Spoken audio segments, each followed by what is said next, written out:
अपनी नजर लगातार बनाए रखिएगा। और इसी के साथ आगे बढ़ते हैं, जहां आपको बता दें कि प्रधानमंत्री नरेंद्र मोदी ने साइप्रस यात्रा के अंतिम दिन सोमवार को साइप्रस के ऐतिहासिक निकोसिया केंद्र का भी दौरा किया और रणनीतिक रूप से महत्वपूर्ण इस स्थल से प्रधानमंत्री नरेंद्र मोदी ने शहर का जायजा लिया। हालांकि साइप्रस के लिए इस जगह के कुछ अलग ही मायने हैं। दरअसल तुर्की के विस्तारवादी नीति को लेकर उसे हमेशा कटघरे में खड़ा करते हैं। आइए ये तस्वीर देखते हैं।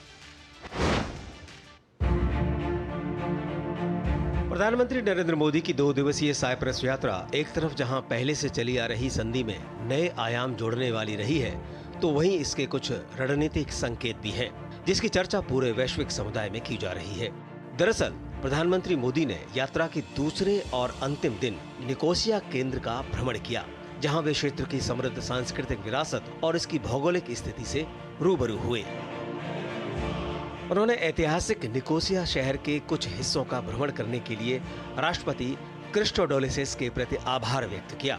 उन्होंने साइप्रस और भारत के लोगों के बीच घनिष्ठ संबंध कायम होने की आशा की। प्रधानमंत्री नरेंद्र मोदी के ऐतिहासिक निकोसिया केंद्र के दौरे के कई रणनीतिक महत्व हैं। दरअसल साइप्रस की एक चिंता उसके पड़ोसी देश तुर्की की विस्तारवादी नीति भी है, जिसके समाधान के लिए साइप्रस समय समय पर अंतर्राष्ट्रीय मंचों पर इस मुद्दे को उठाता रहा है।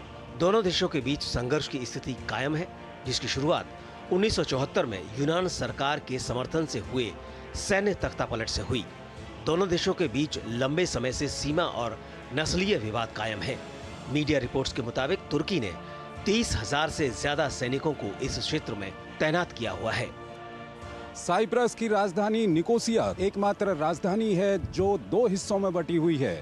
50 साल पहले यहाँ पर तुर्की ने कब्जा कर लिया था। उसके बाद यह हिस्सा तुर्की के अधीन बना हुआ है। साइप्रस इस हिस्से को पाने के लिए दुनिया भर में बातचीत करते रहता है, लेकिन अभी तक साइप्रस को कोई सफलता नहीं मिली है और इस हिस्से को सिर्फ और सिर्फ तुर्की मान्यता देता है। दुनिया का कोई भी देश इस हिस्से को मान्यता नहीं देता है। भारत हमेशा से सभी देशों की संप्रभुता का पक्षधर रहा है। राष्ट्रपति क्रिस्टोडोलिसेस के साथ बातचीत के दौरान प्रधानमंत्री मोदी ने साइप्रस से जुड़े मामलों को शांतिपूर्ण समाधान के लिए भारत के समर्थन को दोहराया था। ब्यूरो इनपुट के साथ साइप्रस से चंद्रशेखर जोशी की रिपोर्ट, डीडी न्यूज।